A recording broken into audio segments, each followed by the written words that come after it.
Greetings, comrades, and welcome to the Eastern Border. My summer School of Investigative Reporting is now over. It was organized by Stockholm School of Economics, the Riga facility, and I have manifold thoughts on this. I got a scholarship there, and I got some new contacts, and it was an interesting experience, but that's about it. Sadly, I do have to say that I learned something new that I didn't know before on very few lectures there, because for the most part that was a PR stunt where, more mainstream media people could just come and feel comfortable and put that stuff on their CV. But if you're an actual war correspondent doing actual job, then there was very little for you. I'd be very disappointed if I would have to pay for this, but I didn't. And yeah, well, it was fun because it was free. I'll say that it was useful in some aspects, but it wasn't what I had hoped for. Definitely, I am not enthused about all this stuff. After that, I had a bit of a health issue with my heart and with my stomach again, but I'm back online and I'll be making more episodes because, well, lots of things have happened.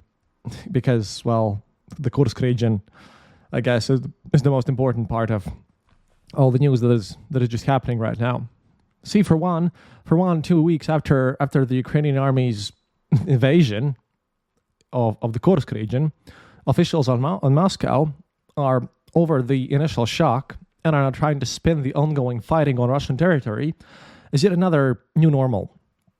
This is what sources close to the Putin administration and the government told my journalist buddies in Medusa.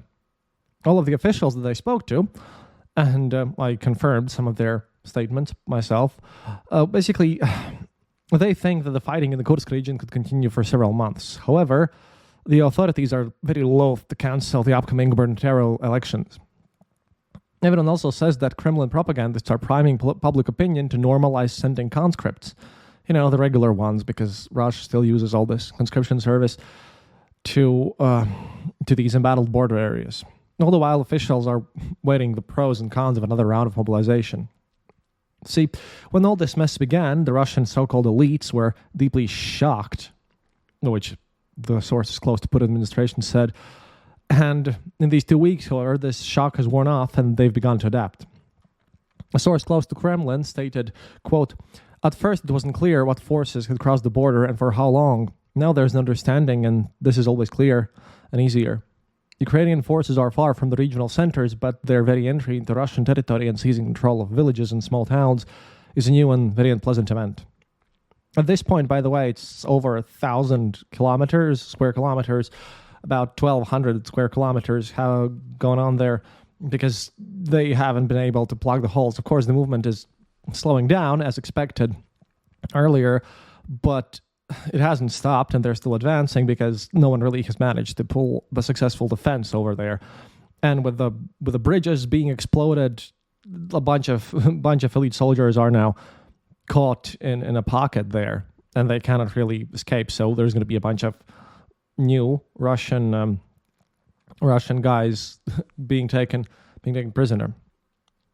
The source, by the way, of the Kremlin administration added that, quote, "During a shock, and this is certainly a shock, there are always leaps in the polls. Then people get used to it and everything settles down.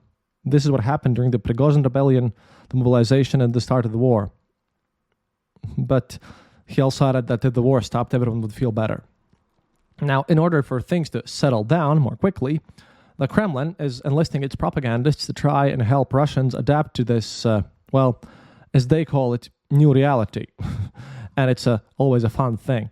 Oh yeah, and as a side note, while I was recording this, I managed to read up on some other news, and turns out the whole oil refinery that's on fire nearby Rostov Oblast, it's still on fire on the 4th day, and another part of it exploded, and that happened after Russian Orthodox Church, full with KGB officials and everyone, they sent their priests to kind of do a blessing on the factory so that it would kind of slow down burning. That sort of shows which side God is on, I suppose. But yeah, back to the new normal, because I just find it funny, as the new normal is instead of sending actual firefighters, they send priests to do some ritual in a factory and then it backfires on them, I suppose. But yeah, this is the term new normal. It's being recycled because the Kremlin propagandists used this during the global pandemic and at the very start of this war. This terminology, according to more sources, is necessary so that people think of what's happening not as a deviation, but as the new norm, albeit a temporary one. This should be calming. A spin doctor who works with the Putin administration's domestic policy blog explained to the journalists. As conceived by the Kremlin, the key elements of this new reality are as follows. The enemy really did penetrate Russian territory. Inevitable defeat awaits them. But returning territory takes time, and Russians will need to wait. During this time, residents are urged to channel the negativity and shock in a positive direction, namely to help collect aid for the Kursk region. The Putin administration has already recommended that regional governments take up collections as well.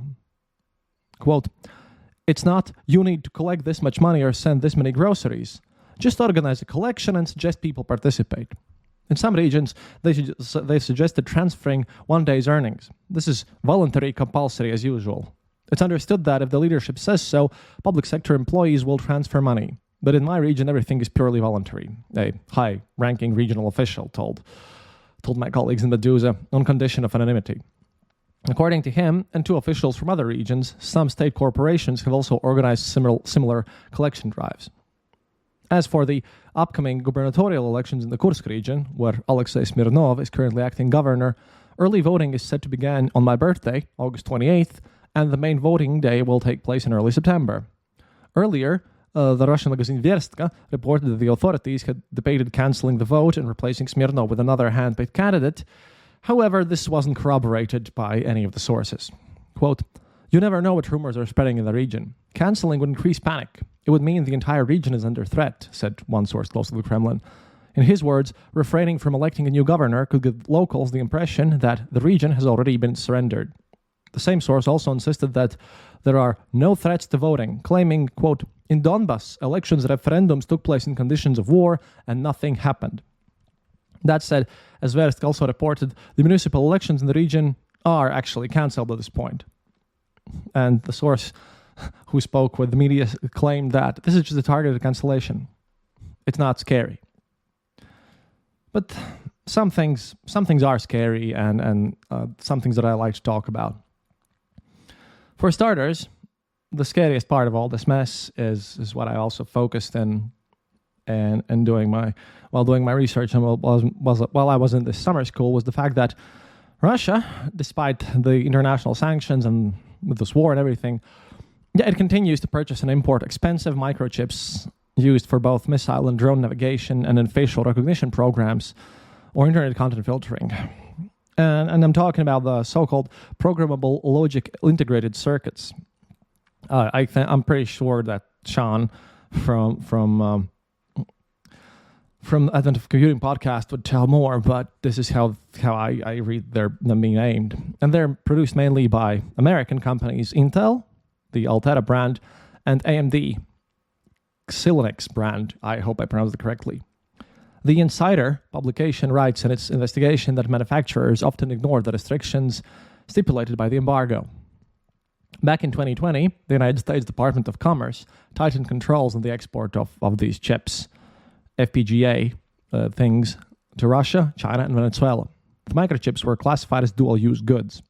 Special licenses were required to export them, and companies had to undergo an additional thorough know-your-customer procedure, checking that the end foreign user is not associated with the military-industrial complex. In 2022, Intel and AMD announced their withdrawal from Russia due to the war in Ukraine, and the United States authorities imposed a complete ban on the supply of microchips to Russia. But in fact, exports continued. Over 2.5 years of a full-scale war, according to the Insider, at least $216 million worth of these Xilinx products were supplied to Russia, and $120 million worth of Altera products. They were purchased for military purposes by such enterprises as the Ural Optical and Mechanical Plant, the Orion Scientific and Technical Center, and the Central Design Bureau of the Russian Academy of Sciences. Russia itself produces almost no these FPGA chips. Single and simple microcircuits are manufactured by the Micron plant in Zelenograd and the Voronezh Semiconductor Devices plant. Both of these, Xilinx and Altera chips, are used in the navigation systems of the X-101, Iskander, Kalibr missiles, and Lancet drones, these Zala drones, also known as, which are regularly used to strike Ukraine. But microcircuits are also used, for example, in the Angara launch vehicles, the Continent and Sobol encryption information protection systems, and video surveillance systems with facial recognition. According to the publication, restrictions related to licensing and verification of the buyer are often bypassed with a simple scheme. The documents indicate that the equipment will not be transferred to Russian individuals, and they will not be given access to the technology. Suppliers of equipment and electronics for the Russian defense industry have long since figured out that it's often enough to indicate a company in the EU or China as the final recipient, and American manufacturers will be ready to send the goods. Before the war, legal supplies were made through distribution companies. In 2022, they lost their status when the foreign companies nominally ceased doing business in Russia. However, businesses affiliated with former suppliers are opening new legal entities and exporting through them, using their established connections in the market. Some, such as the FPGA SU website, even continue to call themselves official distributors of AMD and Intel, which have officially left the market. The scale of FPGAs is advertised online by retailers selling a wide range of electronic components, and even by companies under sanctions, such as T-Component SP. Xilinx products were actively exported by the company ID Solution, which together with Macro Group was called the official distributor in Russia of the company High-Tech Global, developer of boards based on AMD and Intel. Now, ID Solution has become an intermediary in purchasing components for Lancet drones. The company imports boards to Russia via Uzbekistan without even repackaging the cargo. According to experts, during the war, Uzbekistan became a new transit point due to the complication of traditional supply lines via China. Chinese counterparties began to fear sanctions and offer Russians to pay in cash and smuggle microcircuits. The Insider asked manufacturers and exporters of microchips for comment. High-Tech Global did not respond at all. Hong Kong-based ARC-based Electronics, one of the major exporters of FPGAs to Russia, has admitted that it continues to supply Xilinx products to the country and still has a Russia manager named Dmitry Pushkin on its staff. AMD responded as follows, quote, AMD suspended all sales and technical support for AMD and Xilinx products in Russia and all sanctioned regions immediately following the invasion of Ukraine. We are committed to full compliance with all United States international export regulations and have a clear policy requiring our distributors and customers to do the same. Of course, no detailed explanations were provided when journalists asked for clarification. Experts in the field of electronics distribution explained to The Insider that the only point at which violation of sanctions legislation can be stopped is the sale of goods by a general or national distributor. The manufacturing corporation will not be able to exercise any further control. As long as and insofar as the large distributor takes buyers at their word, that is without a personal visit to the production facility and verification that the circuits are installed in the declared equipment, these violations of the law will continue. And see, this is what really hurts me a lot because, for one, all this time, the United States still refuses to give permission to Ukrainians to strike Russian soil with the ATACMS missiles. Meanwhile, at the same time, American companies are just continuing to basically sell Russia stuff that they need to continue bombing Ukraine. And that's just horrific in my opinion. Truly, this is just really an awful thing. Because, well, another kind of duality of what people in the West often say and what they do and feel a bit disgusted about the situation. But when we're talking about that stuff, an interesting thing has happened. See, a large-scale failure occurred in the operation of many services in Russia on the afternoon of August 21st. According to reports on websites monitoring failures, starting at 2 p.m. in Russia, the Telegram and WhatsApp messengers, the Skype IP application, the Wikipedia, Steam video game distribution service, Discord Messenger, which someone should inform Discord about how it's used by Russian soldiers, Vkontakte social network, Twitch broadcast service, and the iOS App Store application store all worked intermittently. Problems were also reported in the operation of mobile operators and providers, including Rostelecom. Ksenia Sobchak, a pseudo opposition person, really horrible for one, but she still writes that users also reported that the Pornhub website was also not opening. Problem reports appeared on the Down Detector and Down Radar websites. Failures in the operation of numerous services were also reported on the website of the Roskomnadzor, the official oversight site department that monitors failures. At the same time, the portal zboy.rf, which monitors failures in the operation of internet services in Russia, stopped opening altogether. The first to notice the failure were Telegram and WhatsApp users. According to comments on the Down Detector website, Telegram did not work in Russia, Kazakhstan, and Uzbekistan. According to Telegram users in Moscow, the application only worked when VPN was enabled, while in other countries there were no failures. WhatsApp does not work only in Russia, no problems in other countries, said Mikhail Klimarev, director of Internet Protection Society. The expert suggested the Russian authorities have begun blocking WhatsApp and Telegram in Russia. Baza reported on August 20th that the Telegram founder Pavel Durov tried to meet with Russian President Vladimir Putin when they were both in Baku. Putin was there on August 18th and 19th. According to the publication, Putin refused to meet. So, interestingly enough. Of course, Roskomnadzor stated the large-scale failure was caused by a DDoS attack, but obviously everyone else thinks it's being blocked by the authorities.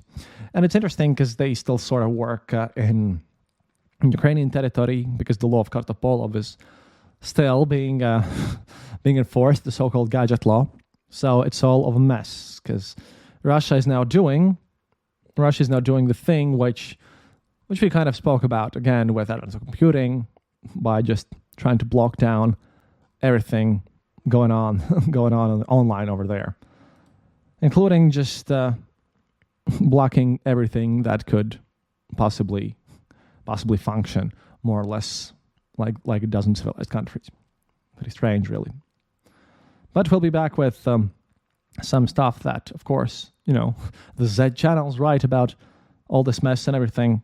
But before that, I'd like to remind you to please become my patrons on patreon.com/theeasternborder, or you can support the show and myself in particular by going to theeasternborder.lv and clicking the donate button there, or just, write to me if you want to support me in some other way. Write to me to theeasternborder@gmail.com and I'll respond to your emails. Or you can also go to the merch store, which link can also be found on theeasternborder.lv, and just click the link there and pick your shirt or cap or whatever. And yeah, you can support the show that way as well. There's also memberships there because eventually Patreon is trying to tell me that until the end of 2025, I can keep my current per episode thing going on Patreon, but then I'll have to switch.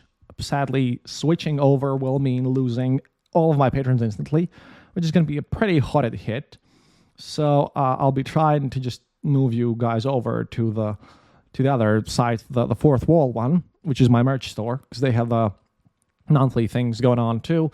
We'll figure something out. It's a long way still ahead, but I kind of have to prepare for all this stuff happening. But yeah, again, chilling's over. I hate to do this, but due to all my health issues and everything, it's pretty bad. However, good news, which I want to end this mid segment of, is that my goggles finally arrived. They said it would take 5 to 10 work days. It took them 21, more than 21 work days to get through, because apparently it was just a mess, and they must have vetted me or something. But yeah, let's get back to the fun parts of this whole mess on the whole situation in the Z blogosphere, so to speak, which works on Telegram, which at this point I think Putin hates because he has been just totally ignoring everything happening in Kursk region and making a mockery of what exactly means to be a leader of a government. And I'd like to start this fan favorite segment by quoting quite a lengthy post of Mikhail Kalashnikov, the buddy of Igor Girkin and self-proclaimed futurologist with his official blog, which he posts not only on Telegram but also on LiveJournal. He probably hasn't discovered that it's basically dead at this point, but still, he posts about the whole situation on the front lines for Russia, being this ultra patriotic Z blogger who proclaims being kind of the future savior of Russia in a way. He writes the following, quote, "I'm watching everything happening with a gloomy melancholy. However, I predicted it myself. I consider the situation extremely dangerous, but not because of territorial losses. Technically, the Russian Federation does not die, even having lost the entire Kursk region. But morally and psychologically, yes, nothing good. Yankees and Europeans now believe that there are no more red lines, that you can do a lot of things. Back in February 2022, they thought otherwise. They are convinced that our system of government is inadequate. Pro tip, it really is inadequate. It's horrendous, which is why no one wants to be a part of Russia. But, you really can't ask those Zedvatniks to have anything in the brain, but, it is what it is. But I'll carry on. That instead of extraordinary supreme governing body presided over by the head of state, there is something fractional and vague distributed by boyars. Now the enemy believes that the weakest link of the Russian Federation has been found. The insolent suppostat, that is the substrate basically, now thinks that our strategic and operational tactical art is at best formulaic and inflexible. At worst, they deny the experience accumulated for centuries in these areas, coupled with a lack of will and fear of personal responsibility. Any non-standard move of the enemy for this system of management is a stupor and confusion. The enemy now believes that there is no need to be afraid of the Russian Federation armed forces. What kind of a campaign to Europe if they could not even cover their former territory? The army is fighting as in the First World War. Aviation is in a severe crisis. Therefore, the existing military system of the Russian Federation is only able to grind out a truce in a frontal massacre at most, but not to win a decisive victory. Even loyalists to the bone started to talk about it in our first television. The enemy's plans, that is ours, dear comrades, must be overturned. I remind you the wisdom of Sergei Pereslegin. For Russians, only that power is legitimate, and which is victorious and achieves success. Therefore, we need to immediately reverse this trend, starting at least with strikes on Koncha Zaspa and on CPR, ground and bunker, in Kiev, with the suppression of the rear of the AFU and especially the railroad logistics. But for this, it is necessary to first establish the State Defense Committee to head it without dumping everything on Belousov. First of all, the government should be occupied with this, and not with negotiations in Azerbaijan, and not with pastel candies. Candies are good after victory, when the enemy fears and respects you again. This thing is moving fast. I can feel it in my gut. Because you see, this is what Putin has been doing these 2 weeks. He's been away and visiting Azerbaijan. Then he visited Beslan with the big act of terrorism. And here I want to move away from the standard Z public, and I want to quote a very famous and important Russian opposition politician, Khodorkovsky, who sat in prison in Russia for 10 years after then moving to London because, of his oil operations. And his hands aren't completely clean as well, because he did some dirty stuff with Rosneft and all these Yukos things back in the 90s, but he still is one of the most influential opposition people out there. And he really commented about what it really means for Putin to be going to Beslan, where basically, I think I mentioned this in the Ryazan Sugar episodes, but that was an act of terrorism where just the Russian special forces botched everything completely. And he had to say the following on Putin visiting Beslan. Quote, Putin about Beslan while in Beslan. A terrible terror attack that took the lives of 334 people, 136 of them children. It's hard to even imagine it. And then he comments on what Putin just said.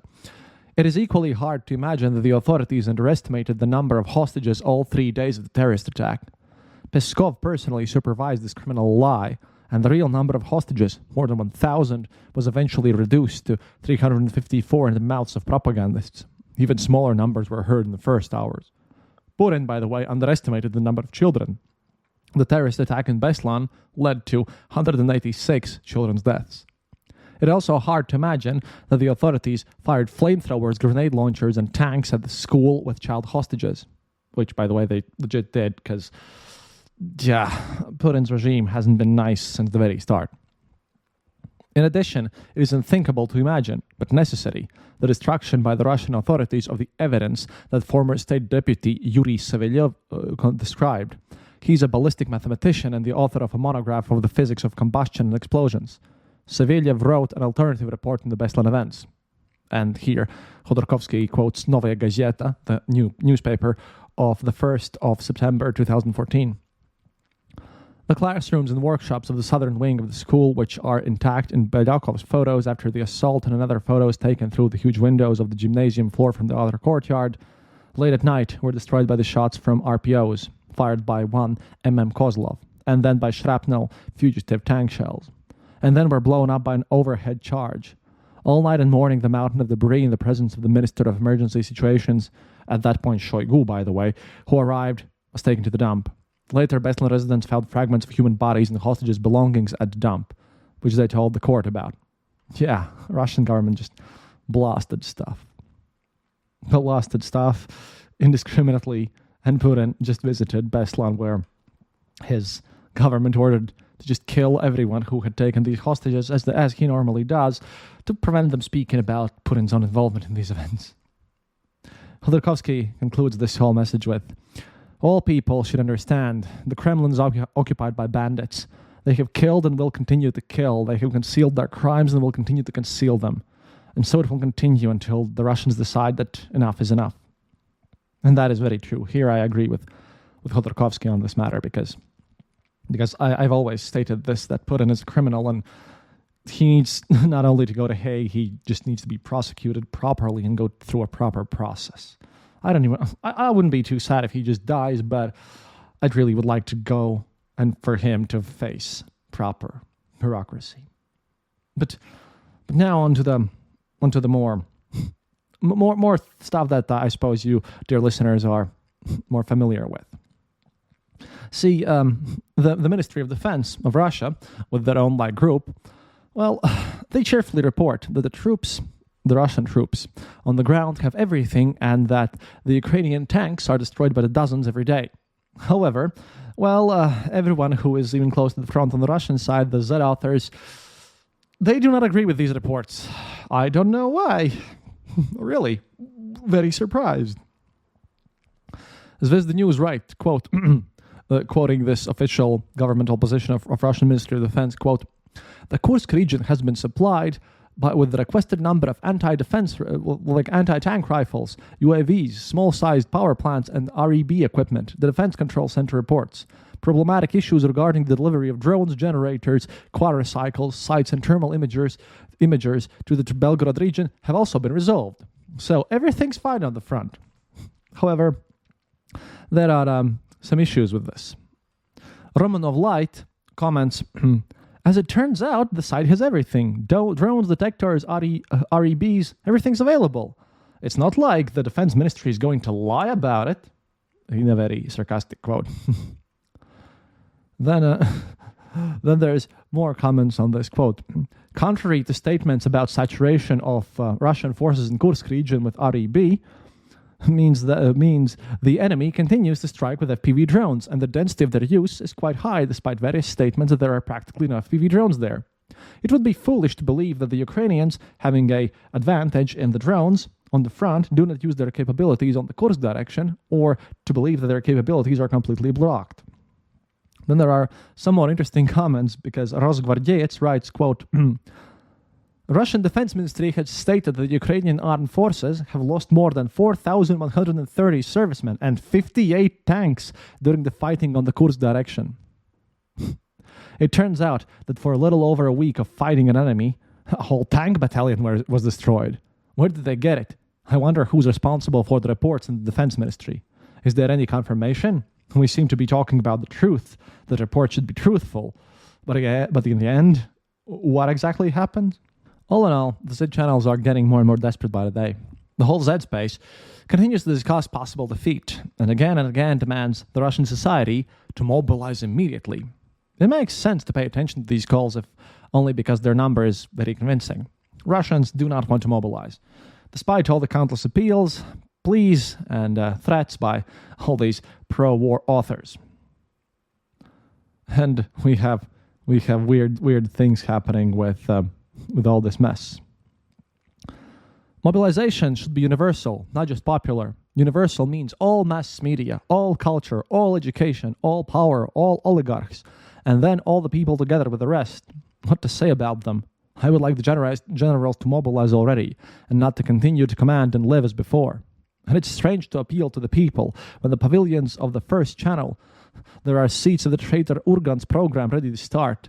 In the Vakhgatov theater, there is a portrait of Russophobe and traitor Tuminas. On the stage, there are Instamox and Lolitas, who are not at all about mobilization, but only about money, no matter who pays it. And we will take cold showers more often, the more our officials and generals will demand only warm and comfortable showers for themselves. The reasons for these cold showers are in management, certainly in our case, because we demand only good information from the top, and the messenger carrying bad news is executed. How many months did you have information on the accumulation of Ukrainian forces in Sumy region? A couple of months? How many weeks before you and other colleagues had almost 100% information that there would be an attack on Kursk? Also in a couple of weeks? Well, about a week or two, when we realized that there was no reaction to the intelligence data, we began to publish this information together publicly. But such information was brushed aside because the top brass of the general staff wasn't comfortable with it. That's the reason for the communication problems. Because you can't goddamn make a working decision based on lies, sitting there on your chairs, being comfy while wearing rose-colored glasses. Because of this, communication collapsed. Because of this, the evacuation started late. Because of this, further maybe discrediting and unnecessary information. He just comments that way. All in all, the main slogan at the start of the special military operation was, "He who has the truth is the strongest." That's exactly what it is. Remember it. The truth will go from the bottom to the top, and we will become strong and invincible. This is what Roman Alechin writes. And I kind of have to agree with him. I mean, Ukraine is true and correct in this one, and they are showing themselves to be quite stronger. Now, in discussing the reasons why the Ukrainian army is now fighting in the Kursk region, are one of my favorite Z authors, one of my most hated as well, of course, Anastasia Kashvarova. She decided to start quite from afar, right from February 2022. In two, apparently there will be more later on, which I'll give you, detailed post, she described all the most acute problems of the Russian army and its incompetent command. Whether, as a result of these revelations, Anastasia will become a foreign agent, or whether she'll suffer the fate of another Z channel, Khodorkovsky, is still unclear. Khodorkovsky posted about how he kind of thinks that maybe Russia should, do some more peace talks, and whether or not the huge loss of their men and equipment is worth it. Yeah, and then he was forced to close down his Z channel.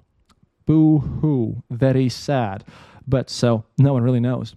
But Kashvarova was very silent for quite a while, and then she just posted this massive post. I have abbreviated some stuff of this, but it was just important to let you know why these whole things, the new normalcy, as I mentioned at the beginning of this episode, how this is working out, and how these Z people who are pro-war, they're slowly going insane, basically, because, the things that they're supposed to support, they change by the day. I mean, I am unashamedly pro-Ukraine in this conflict. You all know that. And I have my reasons for this. And I've been keeping up this honest position throughout the years of the war, and even far before that even began. And for me, it's simple. I'm just honest. I have my opinion, and I try to give you all the news that I can about the situation. But if you're on the pro-war side, if you're on one of those corrupt Z channels that try to fight for some sort of weird Russian world, which is totally different from what reality shows you, and then then they have to be careful about not going to prison and whatever Putin's doing, and they have to kind of be pro-Putin but not pro-Putin. It's a mess. It's a difficult situation whose only end is that someone's going to put you in jail, whether it's going to be Ukrainian forces when they finally win, or whether it's going to be Putin because you finally wrote something that Putin doesn't like too much, like happened with Girkin, and then we have to remember with Murs, who killed himself. Yeah, it's a hard life there. So this is why I want to focus on this big Kashvarov's statement here. So she writes, "Since August 11th, I have not written anything on the Ukrainian invasion of the Kursk region. And what can I say if the Defense Ministry's post calls the seizure of part of the Kursk Oblast territories an attempted invasion? Officials newspeak and in fact lies and widespread misunderstanding of what's happening from the bottom to the top makes you just do your job and not communicate with morons. The front line since 2022, Kherson, Zaporizhia, LNR, DNR, was somewhere around 1,200 kilometers. At the very beginning, there were miscalculations then that when we went in on February 24, we would be greeted by everyone with flowers. Yes, those people who burned Russians in the House of Trade Unions in Odessa. Total lies. And strengthened by Azov, Kraken, and other Nazi formations. No Nazi formations there. Look at your own Deshergar Rusic. But, again, I'm asking these Z Vatniks to have half of brain, which they literally cannot have by definition. But, still, gotta carry on with this one. You thought they will be happy to see the military with the Russian tricolor? Only people with deep schizophrenia can think like this, who have long been out of touch with reality. Miscalculations came one after another. Equipment and uniforms were stolen, sold, resold, underwritten. Assault rifles were rusty. Mosin Nagant rifles were issued. There were no communications. They were given coils from the time of the Great Patriotic War. The first mobilized men were sent to the front lines after only a few weeks, completely untrained to plug the holes. Once again, the resources were lost, wasted, replenishing the exchange fund for the enemy, as the holes remained and the people ran out. Problems with shells again led again to irrational expenditure of human resources. The battles near Ugledar and for Avdiivka and Marinka clearly demonstrated how not to do warfare. In other areas too, they were sent into an assault without proper artillery. In areas where the commanders were not distinguished by intelligence and cleverness, which is most of them, the Russians here, drove the fighters to get a hero medal or to take a village of 3 destroyed houses by a certain date. Such commanders arranged formations not far from the combat line and organized chorus singing for 100 and 150 people. And we all know how this ends. Meanwhile, Russia seems to be weakening its front on purpose. When due to wrong decisions and systematic problems, the human resource dried up, the task was set to take volunteers, as the country does not dare to mobilize again. In the first wave of volunteers, they went themselves, but then they became less and less, and the quality of fighters became lower and lower.